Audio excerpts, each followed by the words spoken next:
मंत्र पाठ। ओ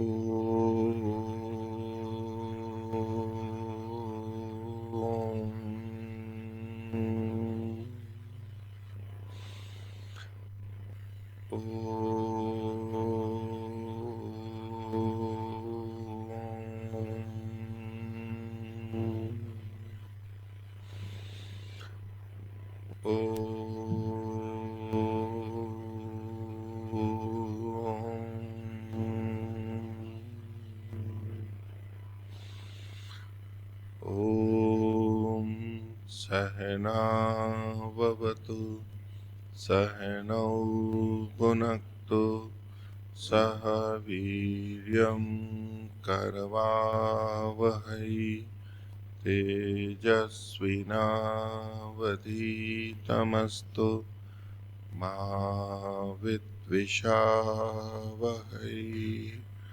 ओम शांति शांति शांति।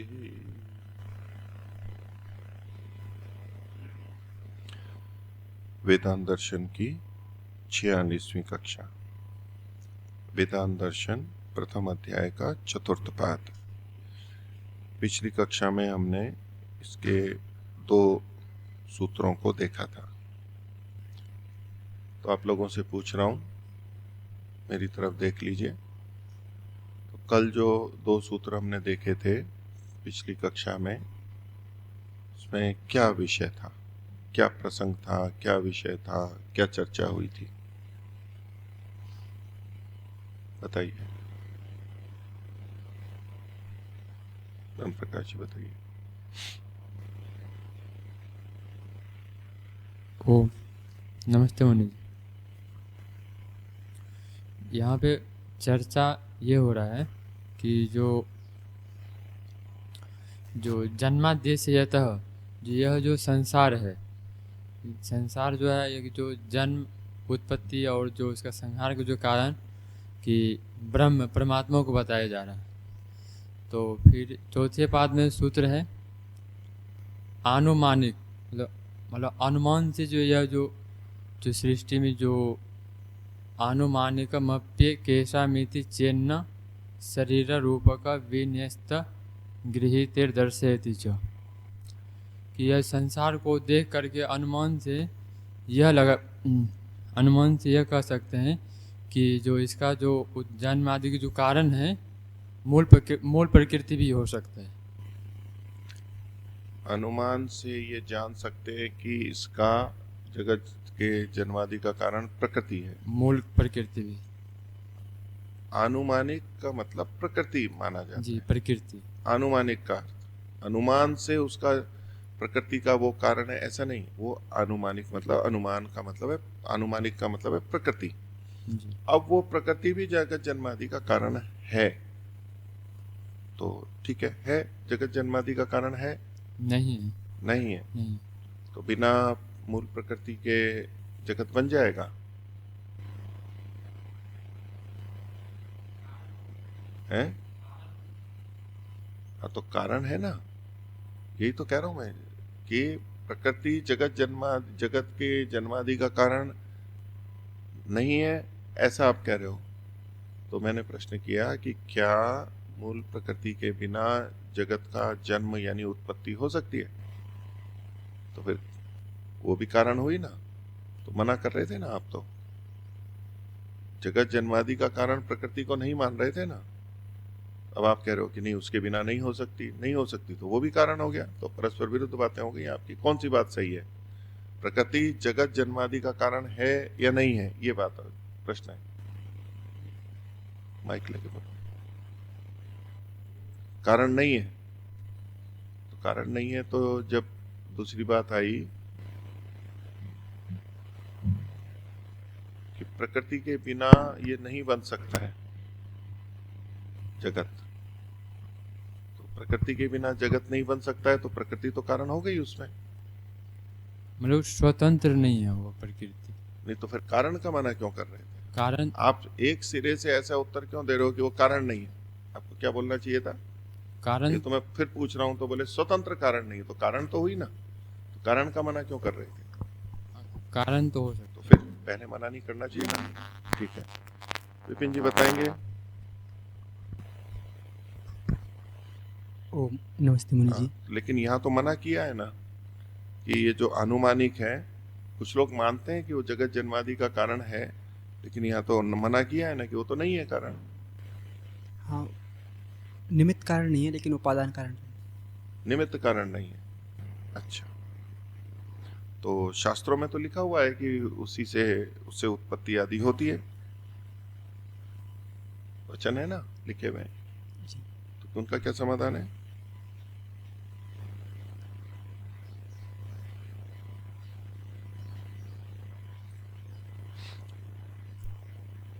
अच्छा, और जिस पिछले पार्ट में से आपको क्या ध्यान आ रहा है, क्या चली थी चर्चा, और क्या जी बात हुई इसमें नहीं आ रहा है। है? इसका तो ये था कि जैसे कुम्हार मिट्टी मिट्टी से घड़ा तो बनता है, लेकिन जो निमित्त कारण कुम्हार होता है उस दृष्टि से प्रकृति उपादान कारण है, लेकिन चेतन जो ब्रह्म है वो निमित्त कारण है। हाँ निरंजन जी, क्या लिखा दिखाई दे रहा है? क्या लिखाई दे रहा है, क्या लिखा हुआ दिखाई दे रहा है आपको? जी लिखा हुआ क्या दिखाई दे रहा है? देख रहे थे बीच में, नीचे देख रहे थे ना आप अभी? हैं? बंद है मेरा तो। क्या बंद कर रखा है, मैंने कुछ नहीं देखा। बंद किया हुआ है? जी अच्छा, तो क्या क्या प्रसंग है हमारा? और वो ओम ओम ओम, हाँ ओम। देखो ये वही समस्या तो नहीं हो रही है, एम्पलीफायर जैसे उस दिन गया था है, पिछले से बिजली हो रही है अंदर सर्किट। ठीक है, बोलिए बोलिए। हीटर वगैरह तो कुछ नहीं चल रहा है, या तो वो इन्वर्टर का कोई दिक्कत हो तो देखो उसमें। हाँ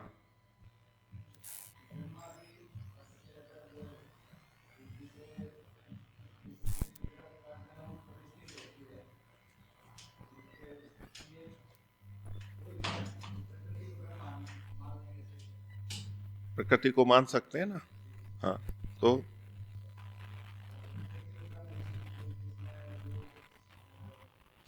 नहीं, प्रकृति ब्रह्म नहीं हो सकती, लेकिन जगत की उत्पत्ति आदि का कारण तो हो सकती है ना। तो तो ब्रह्म की तो कोई बात नहीं है कि प्रकृति ब्रह्म है, ऐसा तो कोई उल्लेख नहीं आ रहा है ना। प्रकृति को ही मान लेंगे जगत की उत्पत्ति आदि का कारण, ये बात है स्वामी जी। और क्या विषय, दो माइक लो, जैसा भी बोला जा रहा है।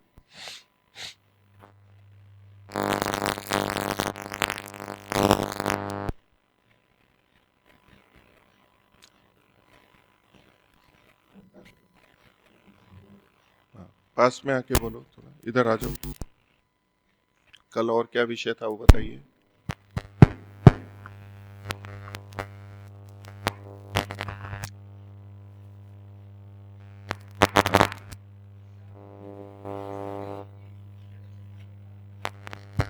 हाँ, कुछ शाखा वाले कहते हैं कि जगत के जन्मादि का कारण प्रकृति है। हाँ, हो सकती है। भाष्यकार ने मना कर दिया, सूत्रकार मना कर रहे हैं, हाँ कर रहे हैं?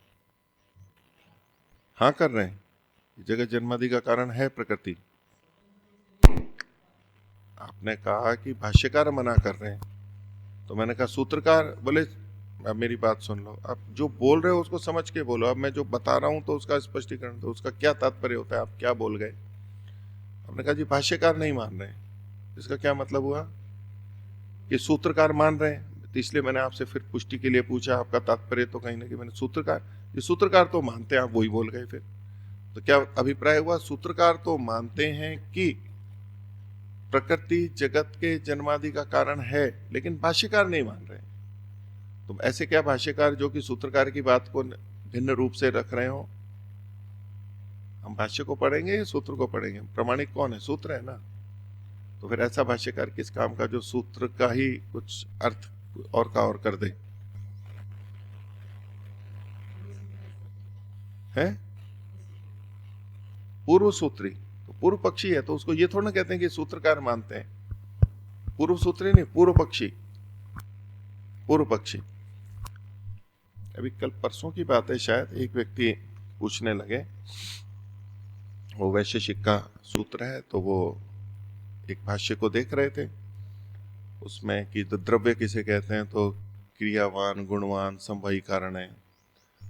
तो भाष्यकार ने लिखा, आर्य मुनि जी का भाष्य देख रहे थे वो, कि बोले जी तो क्रियावान तो आत्मा परमात्मा तो होते नहीं है, इसलिए सूत्र में अतिव्याप्ति दोष आ रहा है, अव्याप्ति दोष आ रहा है, इसमें घटता ही नहीं है।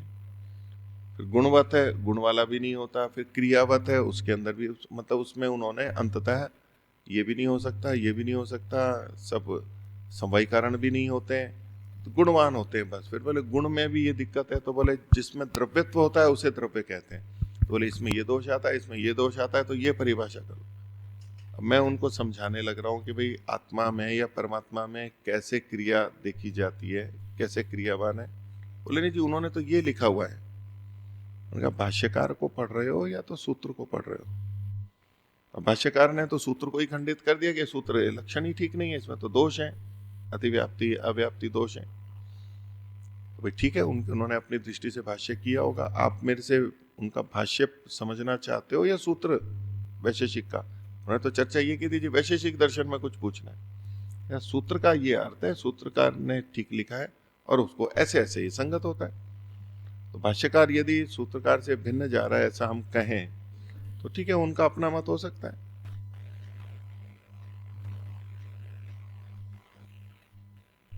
और आप बताओ।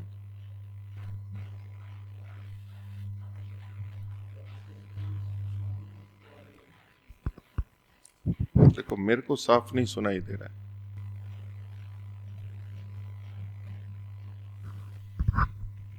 ओ दूसरे सूत्र में सूक्ष्मादि और स्थूलादि के बारे में बताए गए हैं। और क्या सूक्ष्म का बताया गया?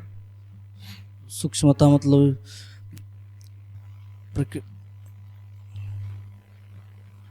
कोई वाक्य नहीं, कोई अभिव्यक्ति नहीं हो रही है आपकी, क्या तात्पर्य आप बताइए।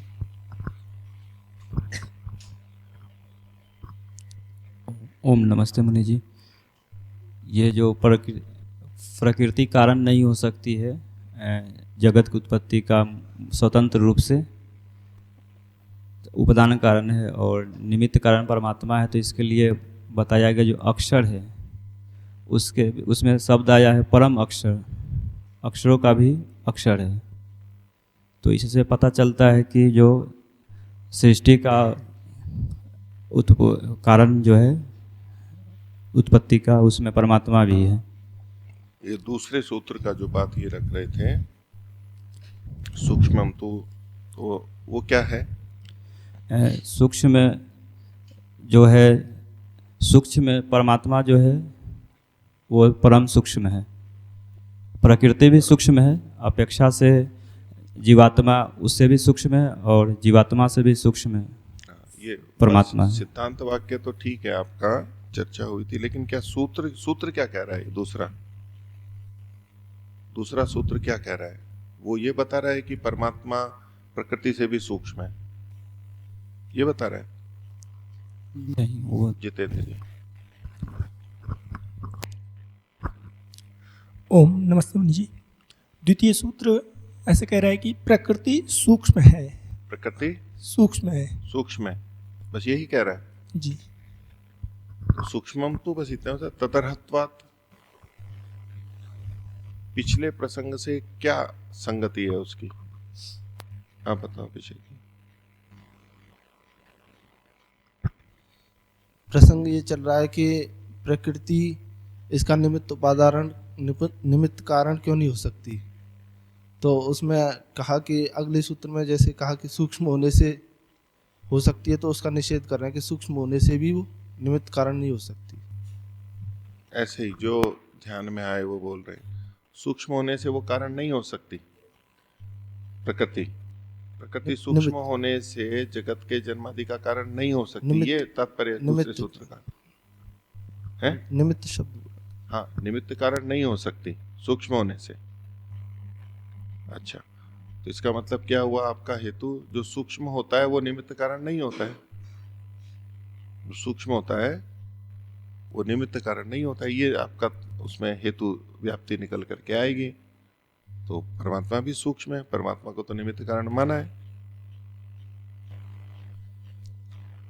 आप बताइए।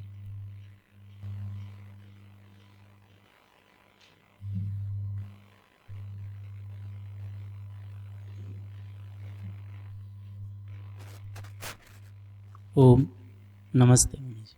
इसमें जो बताया गया था कि जैसे कि प्रकृति जो है उपादान कारण है और परमेश्वर निमित्त कारण है, इसमें यथोर्नाभि जो उपनिषद का वचन था वो दिया था, जैसे कि मकड़ी का जो शरीर है वो स्थूल है और उसके अंदर जो जीव चेतन जो कार्य कर रहा है उसके साथ, तो उसको जो अव्यक्त प्रकृति है वह परमात्मा का अलंकारिक रूप से शरीर है और उसके अंदर सूक्ष्म परमात्मा कार्य कर रहा है इस जगत को बनाने का। अभी बात को पूरे तक ठीक तक नहीं पहुंचाया आपने, कुछ आपने उस तरफ गति की है। अमृतेश जी।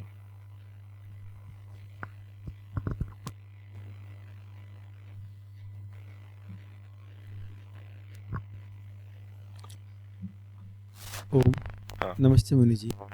पिछले दो सूत्रों में विषय ये था कि दूसरे सूत्र का बताइए जो अभी चर्चा चल रही है। दूसरे सूत्र में क्या कहा? उसमें प्रकृति जो है सूक्ष्म है और परमात्मा सूक्ष्मतम है। तो प्रकृति जो है मूल प्रकृति वो परमात्मा के शरीर के समान आपने बताया था कल। प्रकृति को परमात्मा के शरीर के समान बताया गया। हाँ, तो और उसमें हर बार मतलब अपने ये बताया था कि योग्य जो है योग्यता शब्द कहा था कि प्रकृति की समझ में आ रहा है जी। प्रकृति की निमित्त कारण होने के लिए जो निमित्त कारण नहीं हो सकती उसकी योग्यता नहीं, ऐसा आपने बताया था। परमात्मा ही निमित्त कारण हो सकता है। ये मैंने बताया था जी, कल ये कहने की क्या आवश्यकता है आपको कि ये आपने बताया था?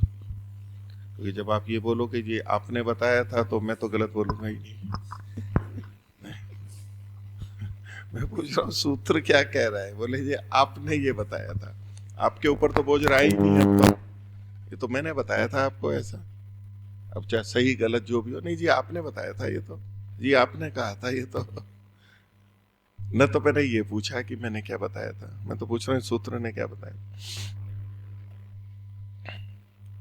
तो स्वामी जी हाथ खड़ा कर रहे हैं, आप बताओ।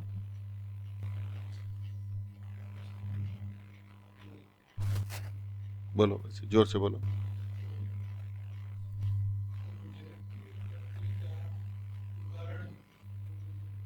जगत की उत्पत्ति का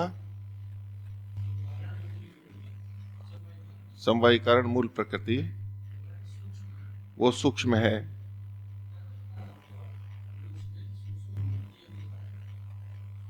तो ये प्रसंग क्यों आया? मतलब प्रश्न क्या था जिसका ये उत्तर दिया जा रहा है? हाँ स्वामी जी बोलिए, वैसे ही बोलिए जोर से।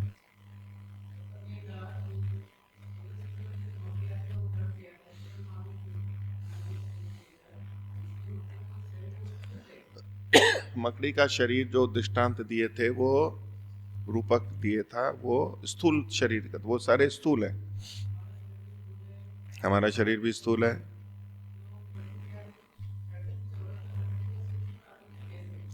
प्रकृति सूक्ष्म और अव्यक्त कैसे? तो ये प्रश्न कहाँ फिर शरीर से चले गए? ये भी वहां सीमा तक पहुंचे फिर भटक गए। आप भी बोलते बोलते ऐसे फिर उधर चले गए। माता जी बोलिए, राज माता जी दे उठ करके दे दो।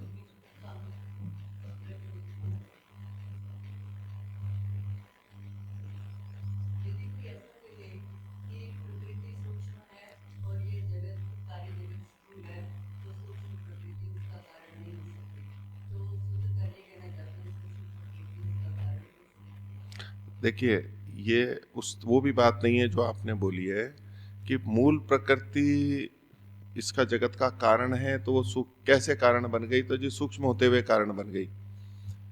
मूल प्रकृति को तो यहाँ उस तरह से कारण के रूप में लिया ही नहीं जा रहा है, वो तो परमात्मा ही है। प्रसंग ये आ गया था, आपको बताना है, बताओ।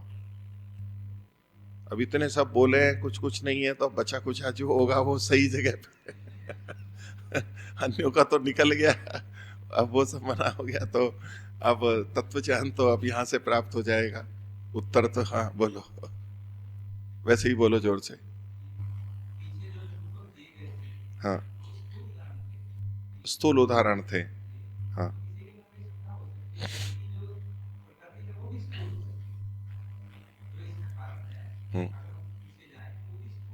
हो सकती है।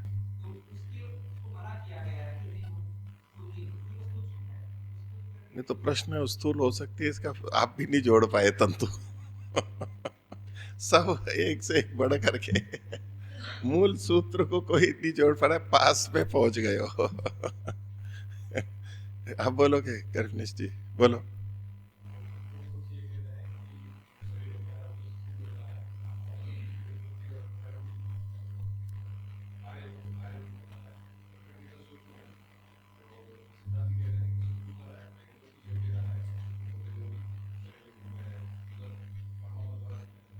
हाँ, इन्होंने ठीक उत्तर दे दिया इतनी सी बात ही इतना समय लगा दिया और सब चक्कर घुमा दिया।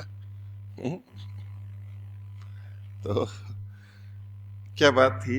जो पिछले सूत्र में जगत के जन्मादि कारण में वैसे तो परमात्मा ही है, लेकिन वहां पर दृष्टांत बताते हुए मकड़ी आदि और ये जब स्थूल शरीर के उदाहरण दिए थे, और हमारा शरीर भी स्थूल है, अर्थात शरीर तो स्थूल ही होता है। अब प्रकृति को वो परमात्मा का शरीर कह दिया गया, बोले प्रकृति परमात्मा का शरीर कैसे हो सकती है? वो तो सूक्ष्म है, तो वो शरीर कैसे हो सकती है? बोले ठीक है, वो सूक्ष्म है, लेकिन सूक्ष्म होते हुए भी उसमें अर्हता है शरीर बनने की। जैसे शरीर से चीजें बन जाती हैं, कोई आत्मा कर लेता है, ऐसे परमात्मा इसके माध्यम से जगत को बना सकता है। अर्थात शरीर तो स्थूल होता है, लेकिन प्रकृति सूक्ष्म होते हुए भी परमात्मा का शरीर कही जा सकती है। ये केवल इतनी सी बात थी। नहीं, ठीक है। ये वेदांत दर्शन का पाठ नहीं चल रहा है, किसका चल रहा है? रामायण की कथा चल रही है? रामायण की कथा चलती है क्या? रामायण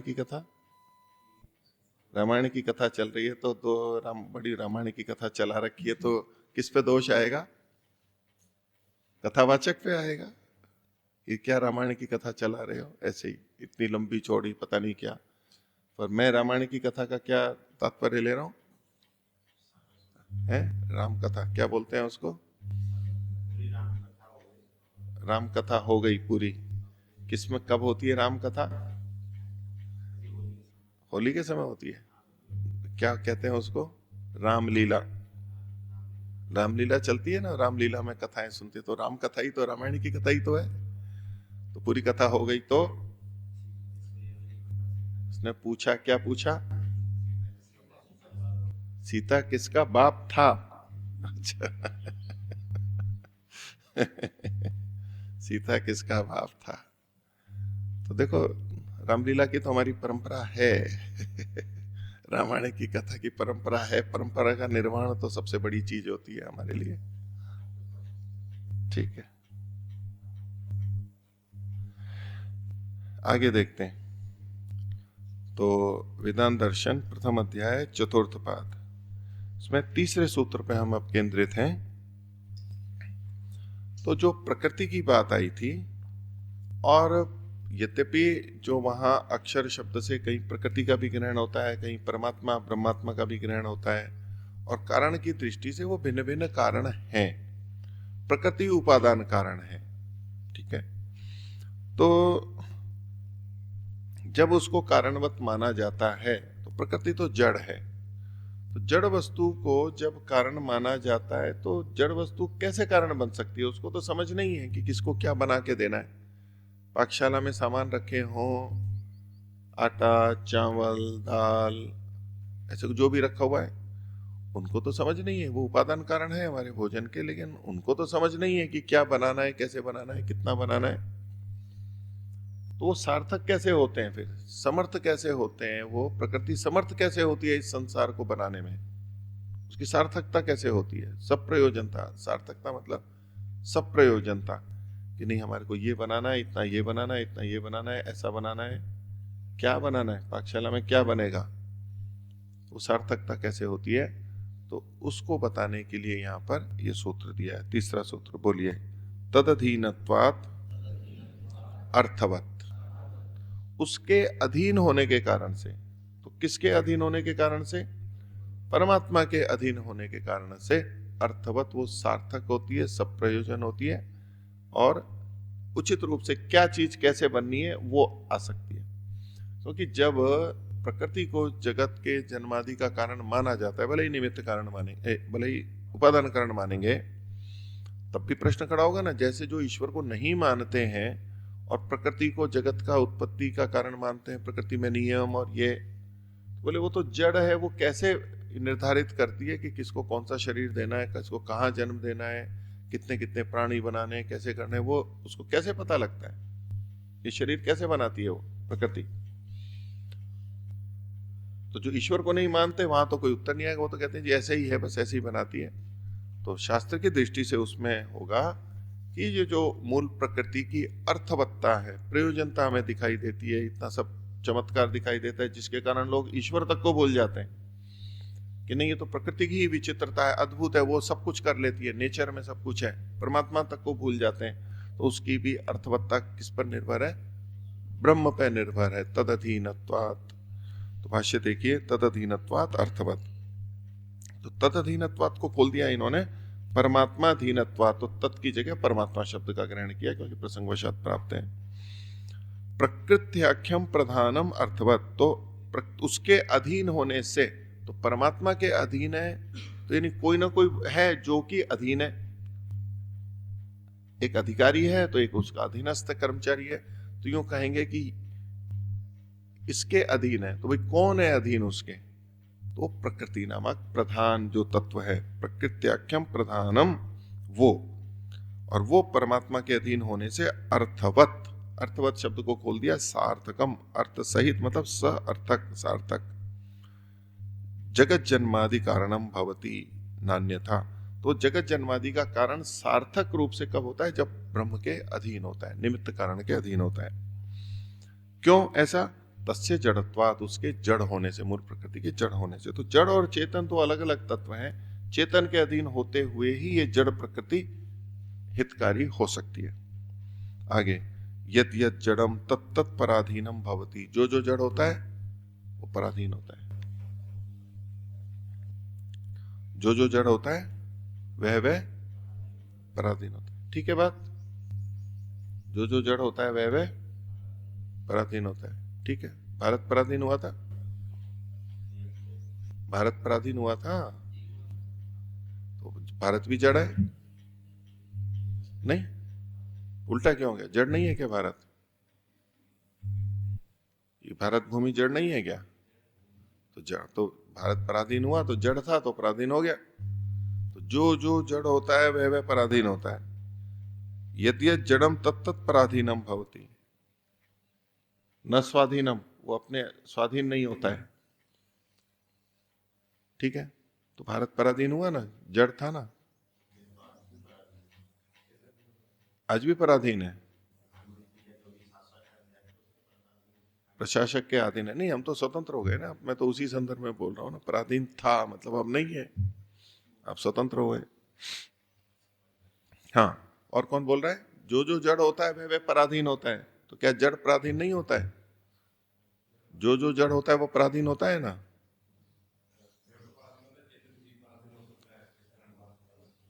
चेतन भी पराधीन हो सकता है, हम पराधीन होते हैं। अच्छा, तो फिर तो दोनों समान हो गए, जड़ और चेतन। वो भी पराधीन होते हैं, ये भी पराधीन है, जड़ भी पराधीन, चेतन भी पराधीन, तो दोनों पराधीन हो गए ना।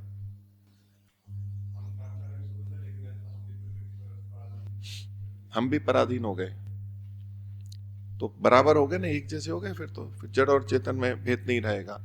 तो उसमें हम थोड़ा यूं कहेंगे कि हाँ, पराधीन तो होते हैं, हम भी पराधीन होते हैं, लेकिन हम स्वतंत्र भी तो होते हैं, हम स्वतंत्र भी तो होते हैं। तो जड़ जो होता है वो हमेशा पराधीन रहता है, और चेतन पराधीन भी हो सकता है और स्वतंत्र भी हो सकता है आत्मा के लिए। ठीक है, तो जड़ पराधीन होता है, हमेशा पराधीन होता है।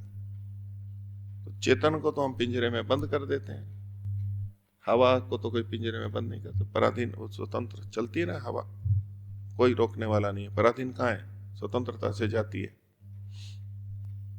हवा, स्वतंत्रता से चलती है ना, व्यवस्थापक है वो, तो व्यवस्था तब वो चलती है, मतलब पराधीन है वो भी। देखो, यद यद जड़म तत्तत् पराधीनम भवति, जो जो जड़ होता है वो पराधीन होता है, दूसरे के नियंत्रण में चलता है। न स्वाधीन, अपने अधीन नहीं होता, कि उसकी अपनी इच्छा हो, स्व अधीन, पराधीन, अपने अधीन मतलब स्वाधीन, मतलब अपने इच्छा अनुसार जो कार्य करता हो वो होता है स्वाधीन। और जो दूसरे के अनुसार हो, तो ये जो जड़ वस्तु है उनमें इच्छा ही नहीं होती है, तो वो अपने हिसाब से कुछ काम नहीं करते। तो कि भाई ये करें या वो करें, अपनी इच्छा से बदल नहीं सकते, वो तो जैसा होना होता है वो वैसा ही होता है, बस वही परिवर्तन होता है उस दृष्टि से। तो तस्य सार्थकत्वम चेतनाधीनत्वाद एव भवति, जड़ की सार्थकता हमेशा चेतन के अधीन होने में ही होती है। तो चेतन उसको बिगाड़ भी देता है, निरर्थक भी कर देता है, लेकिन सार्थकता होगी तो चेतन के अधीन ही होगी, तभी वो कुछ बना सकता है। ये निर्माण की दृष्टि से। यथा मृत्तिकाया घटादि रूपांतर परिणामेन घटादि कोत्पादनम कुंभकाराधीनम भवति अल्प विराम।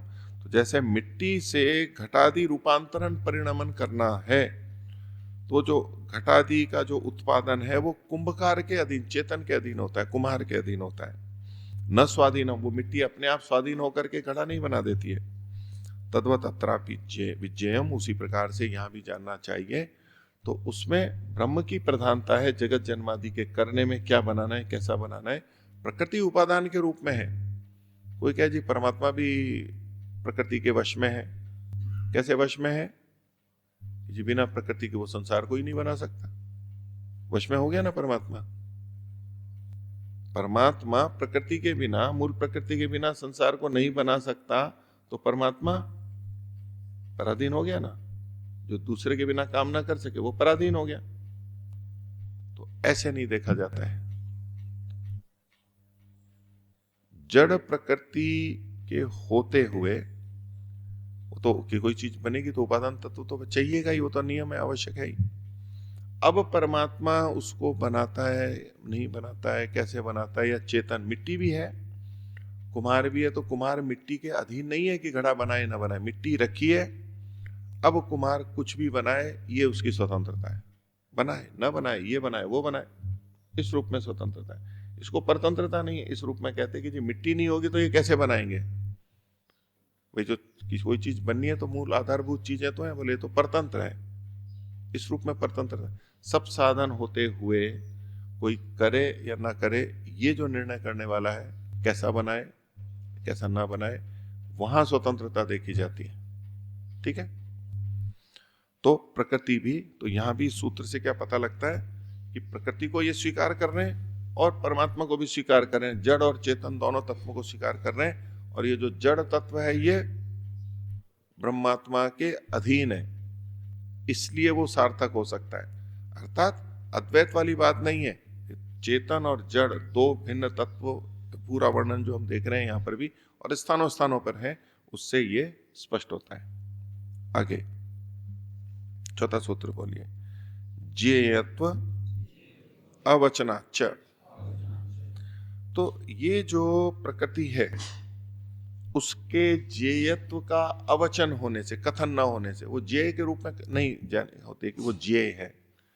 अर्थात प्रकृति जानने योग्य ये नहीं कहा जाता है। अभी तो महर्षि दयानंद ने लिखा ही है ना कि पृथ्वी से लेके परमेश्वर पर्यंत सब पदार्थों को जानना, विज्ञान करना तो जानने योग्य तो है, यूं तो जड़ भी जानने योग्य है, लेकिन यहाँ तात्पर्य क्या है, जो अंतिम ज्ञेय के रूप में कि जिसको जानने पे सब कुछ जान लिया जाता है, उस ज्ञेय के रूप में उपासना परक अध्यात्म के ग्रंथों में प्रकृति को नहीं कहा गया, उसके ज्ञेयत्व का अवचन मिलता है, प्रकृति के ज्ञेयत्व का अवचन मिलता है। तो इसलिए जगत जन्मादि का जो कारण वहां पर बताया गया है, उसके साथ साथ उसको ज्ञेय भी बताया गया, तो जगत जन्मादि का कारण वहां पर ब्रह्म को ही मानना चाहिए। तो ज्ञेयत्व अवचनाच्य। भाष्य देखिए, तस्य प्रकृत्याख्य से प्रधानस्य क्वचित उपासना प्रकरणे ज्ञेयत्व नोच्यते। उपासना प्रकरण में कहीं उसका ज्ञेयत्व नहीं कहा गया है। तस्मादपि तज्जगतो जन्मादे ब्रह्मवत कारणम न भवति, इसलिए भी वो जगत के जन्मादि में ब्रह्म के समान कारण नहीं होता है। ज्ञेयत्वम तो सर्वत्र एव अध्यात्म ग्रंथे परमात्मना एव वर्णितम, ज्ञेयत्व परमात्मा का ही कहा गया है। तद्यथा, जैसे कि आगे वचन दे दिए इन्होंने, मांडुक्य का दिया, स आत्मा स विज्ञेय, वह आत्मा है और वो जानने योग्य है। फिर छांदोग्य में कहा, तरति शोकम आत्मविद, जो आत्मा को जान लेता है वो शोक से तर जाता है। तो यहाँ भी आत्मा को जानने योग्य का, प्रकृति को नहीं। वेदा हमेतम पुरुषम महानतम, वेदा हमेतम पुरुषम महानतम, महान पुरुष को जानता हूं, ये भी चेतन का लिए हो गया, जड़ के लिए नहीं। ब्रह्मविद आपनोति परम, जो ब्रह्म को जान लेता है वो परम तत्व को प्राप्त कर लेता है, वो पर स्थिति को प्राप्त कर लेता है। तो भी यहाँ भी ब्रह्म को जानना है। तत्रीय का वचन दिया, तद विजिज्ञासस्व तद ब्रह्म, उसको जानने की इच्छा करो, जानो वह ब्रह्म है। तो यहाँ भी ब्रह्म को जानने को कहा। तस्मात् जगतो जन्मादे कारणम ब्रह्मैव ज्ञेयम वर्ण्यते। तो वहां जहां जगत का जन्मादि कारण है, वहां उसको ज्ञेय के रूप में भी कहा गया है, और ज्ञेय तो ब्रह्म ही होता है, इसलिए जगत के जन्मादि का कारण वहां पर ब्रह्म को ही मानना चाहिए। ये हुआ। अगला सूत्र देखिए, 5वां। वदति इति चेत न प्राज्यो ही प्रकरणात्। इन्होंने कहा कि नहीं, उस अव्यक्त को, प्रकृति को भी जानने के लिए तो कहा गया है। आपने पीछे कहा कि परमात्मा को ही जानने को कहा गया, प्रकृति को जानने को नहीं कहा गया। बोले नहीं, उस प्रकृति को भी जानने को कहा गया है। ऐसा यदि कोई कहे तो वो वचन आएंगे। तो वदति इति चेत, कि प्रकृति भी जानने योग्य है। ज्ञेयत्व का अवचन कहा था, तो अवचन की जगह कहा वदति, मतलब वचन भी मिलता है। प्रकृति के ज्ञेयत्व का, वो जानने योग्य है, इसका वचन कथन मिलता है। ऐसा यदि कोई कहे तो कहते हैं कि न, वो उचित नहीं है वहां पर, क्योंकि प्राज्यो ही प्रकरणात्, वहां पर प्रकरण में प्राज्य शब्द कहा गया है, तो प्राज्य तो वो परमात्मा ही होगा, इसलिए परमात्मा को ही ज्ञेय के रूप में लेना चाहिए। तो वदति इति चेत अव्यक्त से प्रधान से ज्ञेयत्वम अध्यात्म शास्त्रम वदति। तो जो अव्यक्त प्रधान है उसका ज्ञेयत्व भी शास्त्र में कहा गया है। कहाँ कहा गया है? तो देखो, कठोपनिषद का वचन दिया। ये वचन अपने बार बार आ रहे, देखते हैं फिर। अशब्दम अस्पर्शम अरूपम अव्ययम तथा अरसम नित्यम अगंधवच्चयत अनाद्यनंतम महतः परम ध्रुवम निचाइये तन मृत्यु मुखात प्रमुच्यते। तो देखो, यहाँ जो जो लक्षण कहे गए हैं प्रकृति में भी घटेंगे। अशब्दम, प्रकृति में कोई शब्द नहीं होता है। अस्पर्शम अरूपम अव्ययम अरसम नित्यम अगंधवत अनाद्यनंत महतः परम ध्रुवम निचाइये। तो ये जो सारे लक्षण हुए गए वो तो प्रकृति में भी घट रहे हैं, और उसको जान करके मृत्यु मुखात प्रमुच्यते, मृत्यु मुख से पार कर जाता है। तो अत्र वचने, इस वचन में, कठोपनिषद के इस वचन में शब्दादि विहीनत्व विशेषणेन, शब्दादि से विहीन ये इस विशेषण के द्वारा, तथा च और महतः परम इति वर्णने, महत से भी जो परे है, महतः परम, महत से परे है। तो महत से परे कौन होता है? महतत्व से परे। जो सृष्टि निर्माण की प्रक्रिया मानी जाती है उसमें जो अव्यक्त बने, मूल प्रकृति, फिर महत, महतत्व, फिर महतत्व बुद्धि तत्व, फिर अहंकार, और फिर अन्य चीजें।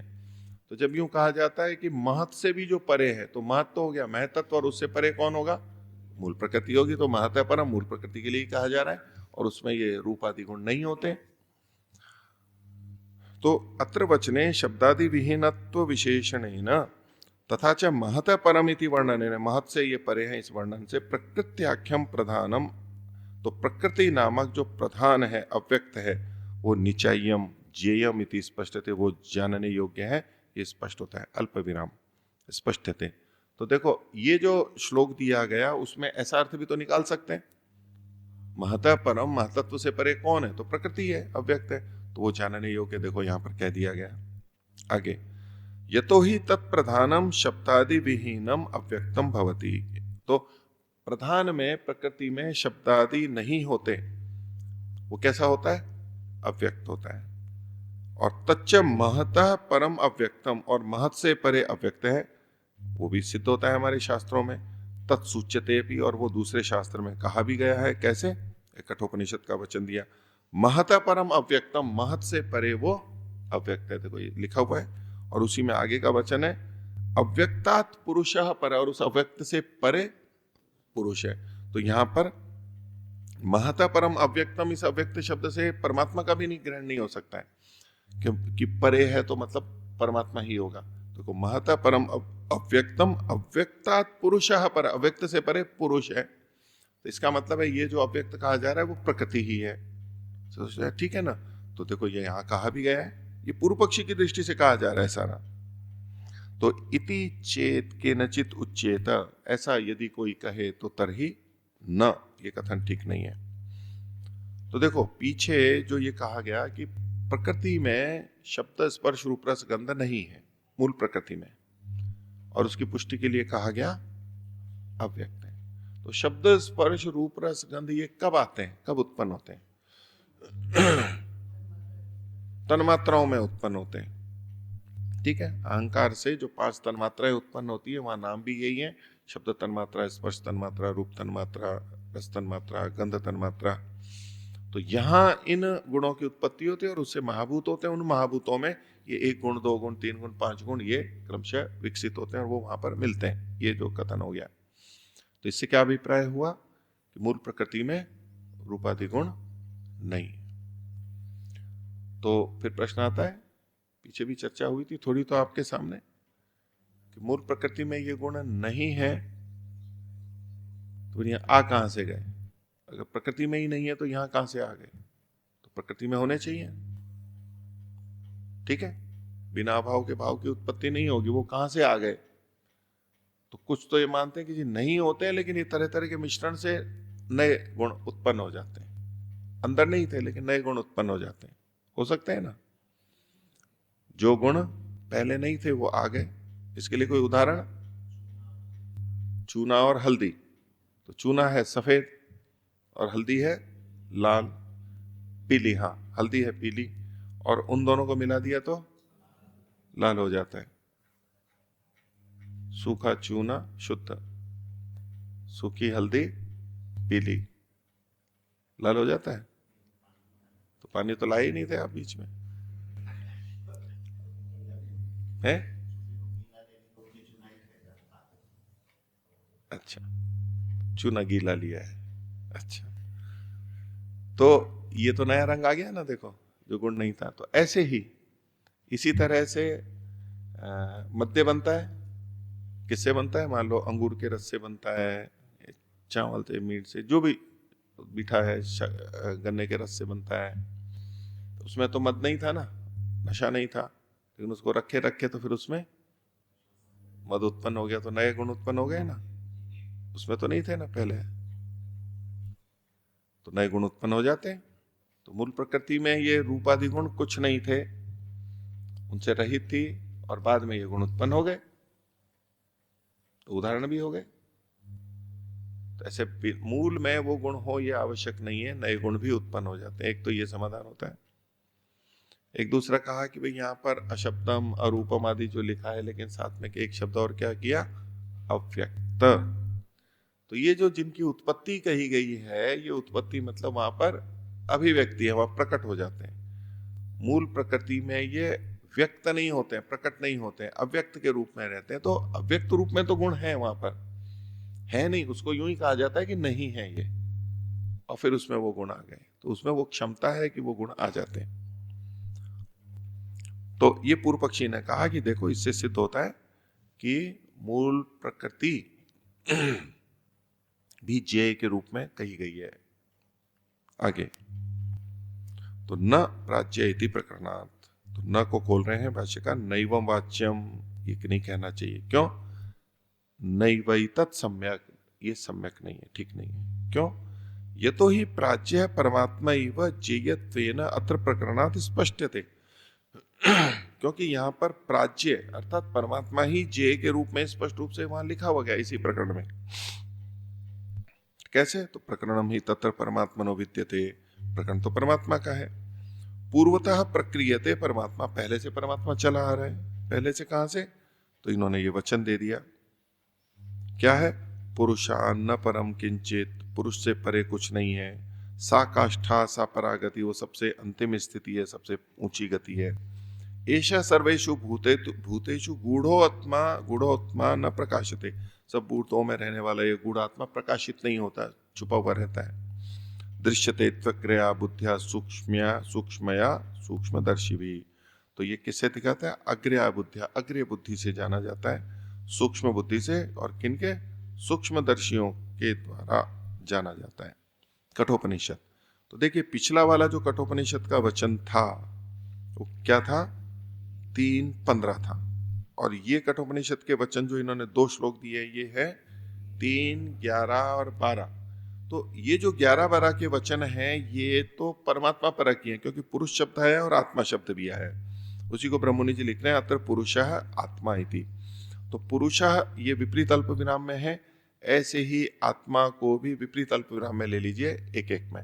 तो पुरुषः इति ये शब्द और आत्मा ये शब्द। इति शब्दाभ्याम, इन दोनों शब्दों से परमात्मनः प्रकरणम अस्ति इति स्पष्टम भवति, परमात्मा का प्रकरण है ये स्पष्ट है, पहले से चला आ रहा है। तो परमात्मा को कैसे देख सकते हैं? पहली बात तो परमात्मा को देख सकते हैं, दृश्यते लिखा हुआ है ना, परमात्मा को देख सकते हैं। कौन देख सकता है परमात्मा को? किसके द्वारा? तो अग्रया बुद्धिया, अग्रय बुद्धि के द्वारा, सामान्य बुद्धि के द्वारा नहीं, अग्रय बुद्धि के द्वारा। अग्रय बुद्धि का मतलब सूक्ष्म, आगे रहने वाली बुद्धि।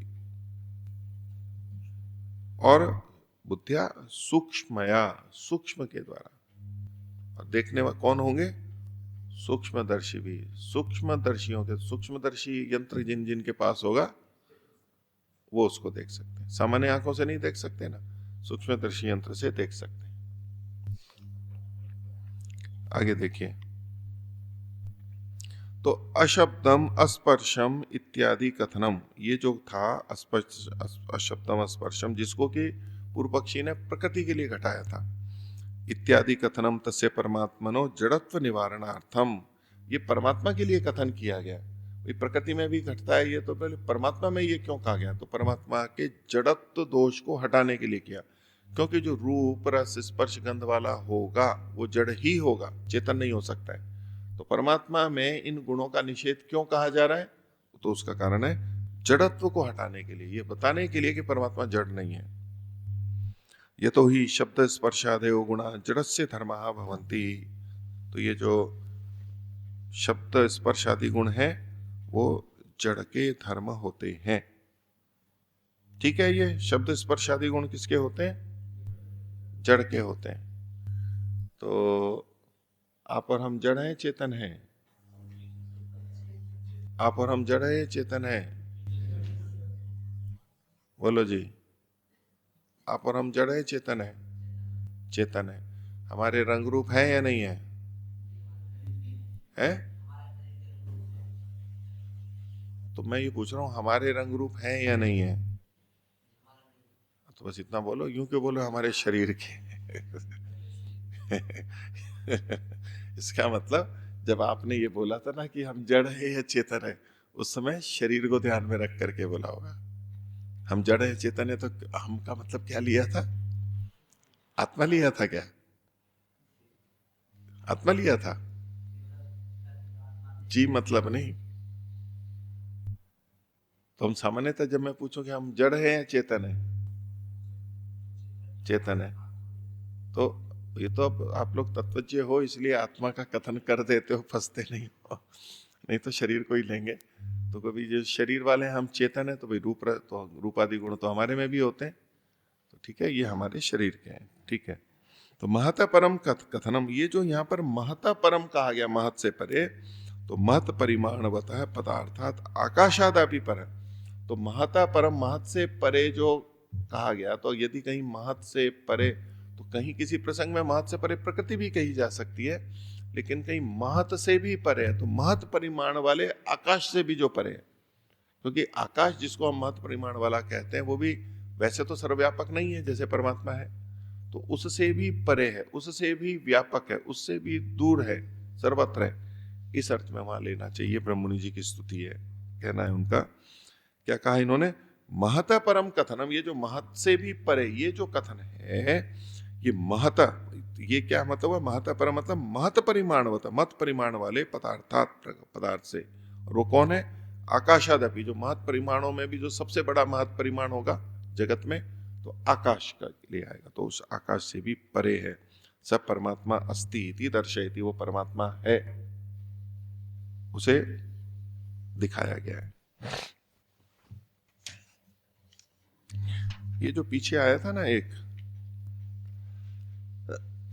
सा काष्ठा सा परागति, कहां पर है?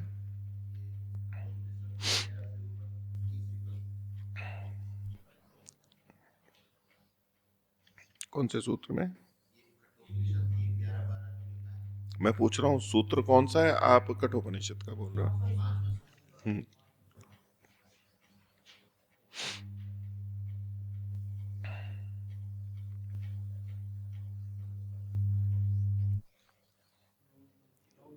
हाँ, तो सा काष्ठा सा परागति।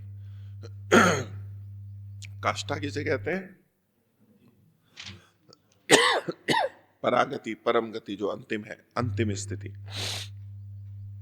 तो योग दर्शन में भी परमात्मा के संदर्भ में आता है ना, कैसा है परमात्मा? तत्र निरतिशयम सर्वज्ञ बीजम। तो निरतिशयता के लिए क्या कहा गया है? अतिशयेन विवर्धमानम यत्र काष्ठा, अंतिम सीमा जहां पर आती है। काष्ठा मतलब क्या होता है? चरम पर, बिल्कुल अंतिम, बढ़ते बढ़ते बढ़ते, यत्र, यह कहें कि इससे बढ़कर के और कुछ नहीं हो सकता है। सा काष्ठा सा परागति, तो अंतिम सीमा हो गई ना। तो परमात्मा की भी सीमा है।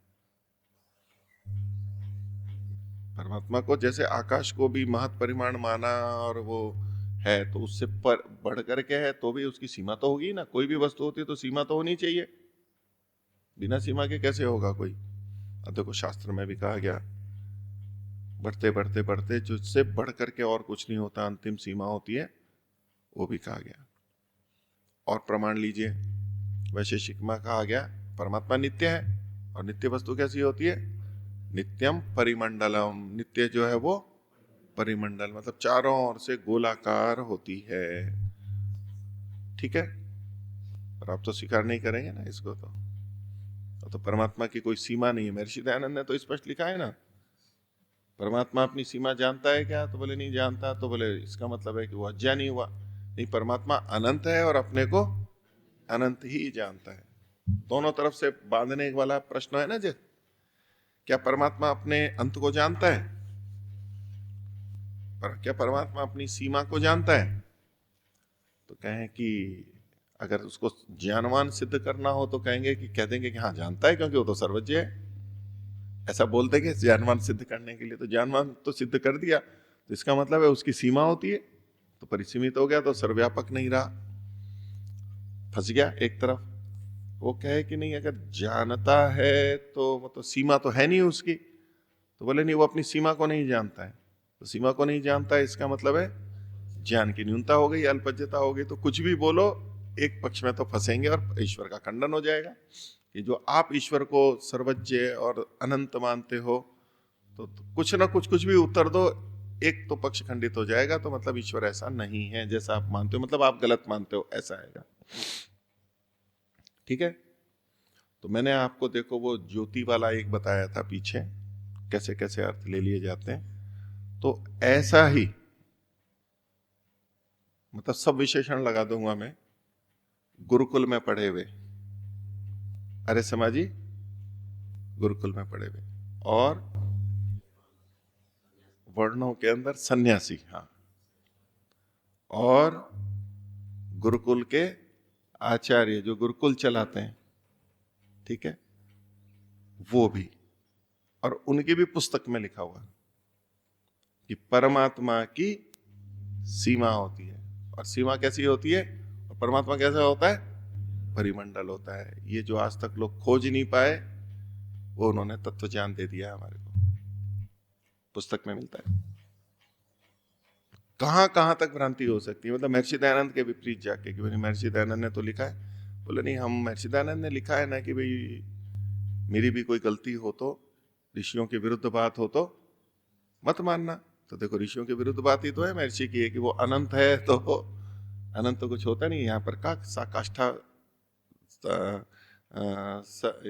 यत्र निरतिशयम सर्वज्ञ बीजम, इसके व्यास भाष्य में लिखा हुआ है। जहाँ बढ़ते बढ़ते बढ़ते जहाँ अंतिम स्थिति आती है, चरम काष्ठा प्राप्ति, वो परमात्मा है। ऐसा परमात्मा है, उसका ज्ञान भी ऐसा है। तो सीमा है, और सीमा है तो फिर कैसा आकार है, चौकोर है, आयताकार है, वर्गाकार है, अनियताकार है, कैसा है, तो नित्यम परिमंडलम। तो महर्षि दयानंद ने कहा है ना कि मेरी कोई बात यदि ऋषियों के विपरीत हो, वेद के विपरीत हो, तो उसको मत मानना। मेरा कोई अपना मत नहीं है, ऋषियों के अनुसार ही है। तो महर्षि के पद चिन्हों पे चल रहे, महर्षि से भटके थोड़ा ना। भटके तो वो है जो महर्षि दयानंद को आंख बंद करके मानते हैं। इस सोच के साथ में उस पुस्तक के अंदर भी लिखा हुआ है। हम तो नहीं स्वीकार करते इस बात को, ये अभिप्राय नहीं है। अनंत है, अनंत ही है बस। वो नित्यम परिमंडलम किसके लिए होगा, जो एकदेशी होंगे। जो एकदेशी होंगे वहां परिमंडल होगा, जो अनंत है वहां ये घटेगा ही नहीं। और वहां जिससे बढ़ के कोई नहीं है, वो केवल एक समझाने के लिए, उसका ये मतलब नहीं है कि वो सीमा है। उसके 1000 आंखें हैं तो मतलब 1001 नहीं है, 1000 है, सीमित हो गया। सहस्त्र शिर है मतलब सीमित हो गया। संसार एक चरण है, वो 4 गुना है मतलब फिर सीमित हो गया। इन सब का कोई उस तरह से नहीं है, तो समझाने के लिए अनंतता है, ठीक है।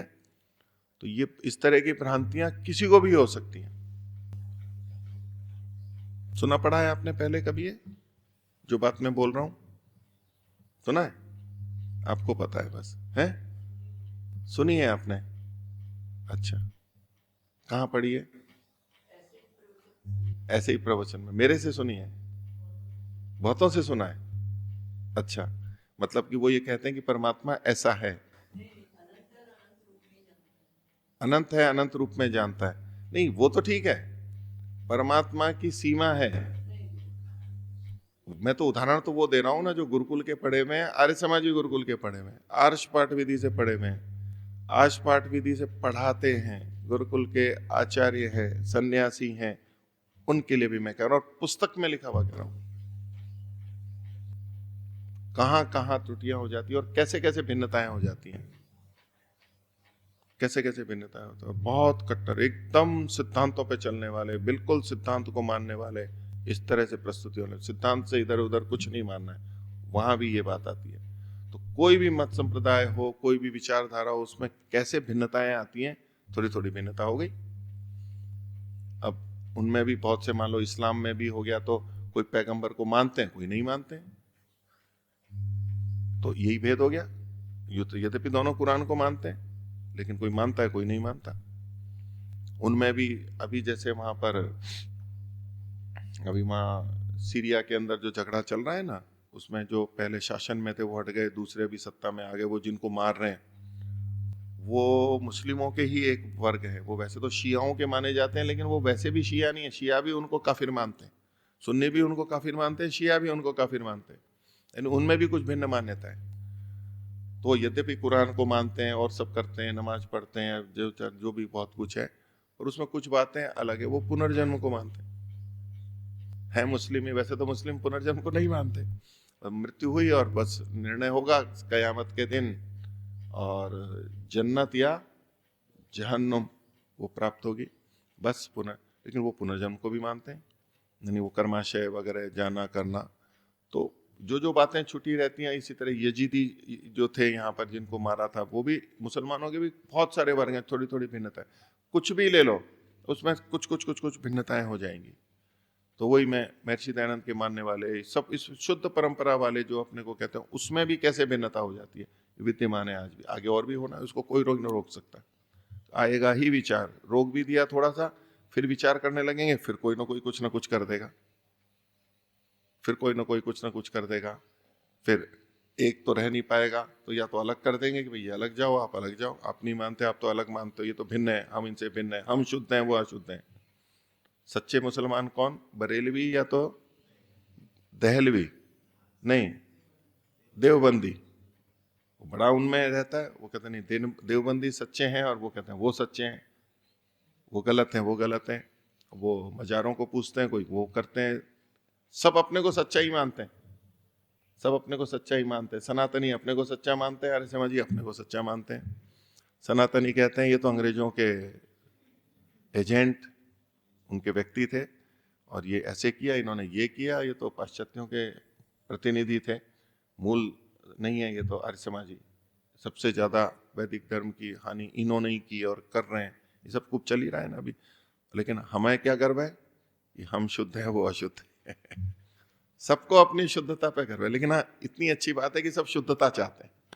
इससे बढ़कर के साम्यता क्या हो सकती है कि सब चाहते शुद्ध ही है और परमात्मा भी शुद्ध स्वरूप है। देखो कितनी समानता है हमारे में, सब शुद्ध ही चाहते हैं, शुद्ध ही अच्छा लगता है और परमात्मा भी शुद्ध स्वरूप है। तो एकत्व हो गया ना सब में, हम सब एक ही जैसे तो हैं। ये तो जिनके मन में भेद है वो सब भेद भेद देखते रहते हैं, बाकी तो सब एक ही हैं। देखो चलिए इसको पूरा करते हैं। तो हम देख रहे हैं 5वां सूत्र। तो आगे कहते हैं अशब्दम अस्पर्शम इत्यादि कथनम तस्य परमात्मनो जड़त्व निवारणार्थम यतो ही शब्द स्पर्शादयो गुणा जड़स्य धर्मा भवन्ति महत कथन परम कथनम महत् परिमाणवत पदार्थाद आकाशादपि पर परमात्मा स्थिति दर्शयति। यहाँ तक कर लिया था।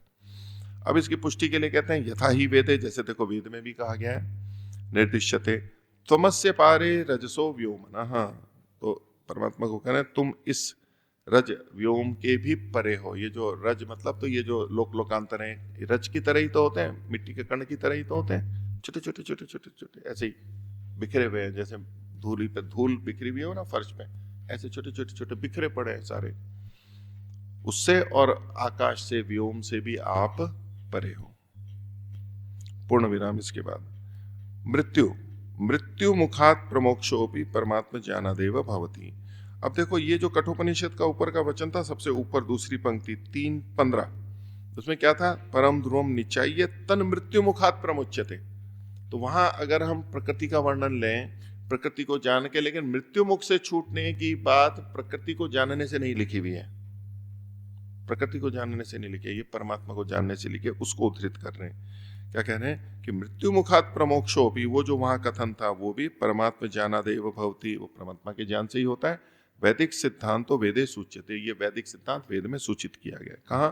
वेदामेतम पुरुषम महांतम तमेव विदित्वा अति मृत्युमेति नान्य पंथा विद्यते अनाय तस्मात् परमात्मा एव जेयत्वेन उपादीयते। इसलिए परमात्मा ही जेय के रूप में ग्रहण किया जाता है। मोक्षार्थम, किस लिए? मोक्ष के लिए। इति सिद्धम, परमात्मा भी जेय क्यों? मुक्ति के लिए, मुक्ति प्राप्ति के लिए जेय है। केवल संसार को जानना हो तो परमात्मा को जानने की अधिक आवश्यकता नहीं है। ऐसी जानो तो ठीक है, थोड़ा सहायता, लेकिन मुक्ति के लिए परमात्मा को जानना आवश्यक है।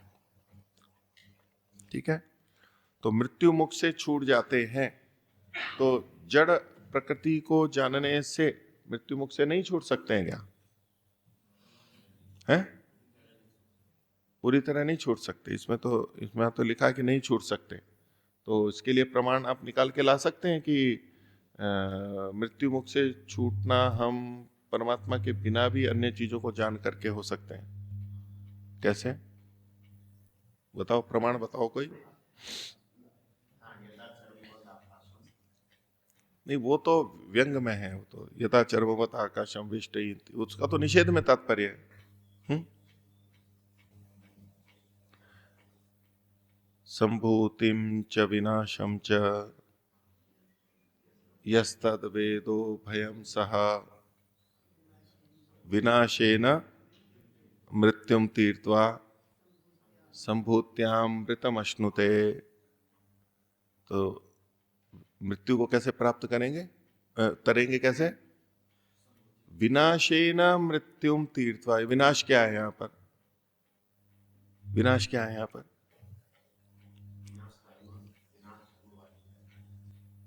परमात्मा तो नहीं है ना, परमात्मा पक्का परमात्मा तो नहीं है।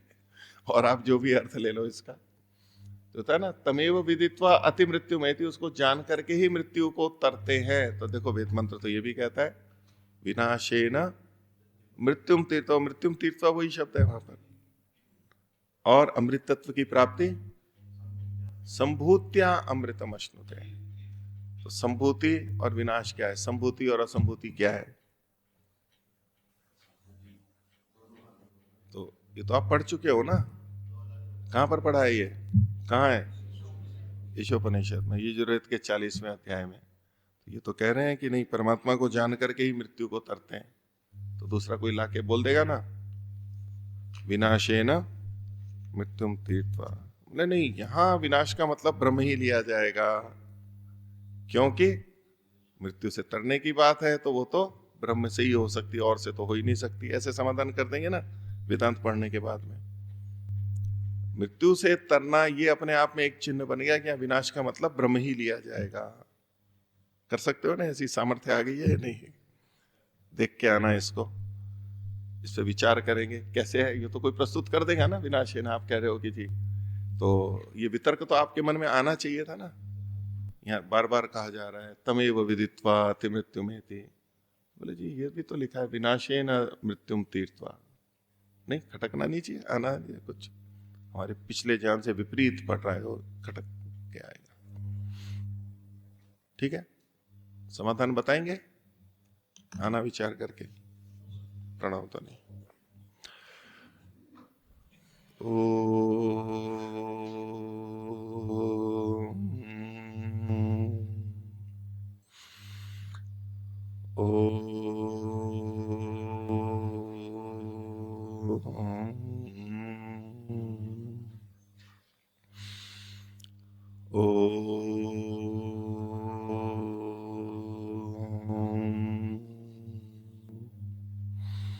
शांति शांति शांति। सभी को सादर अभिवादन। नमस्ते।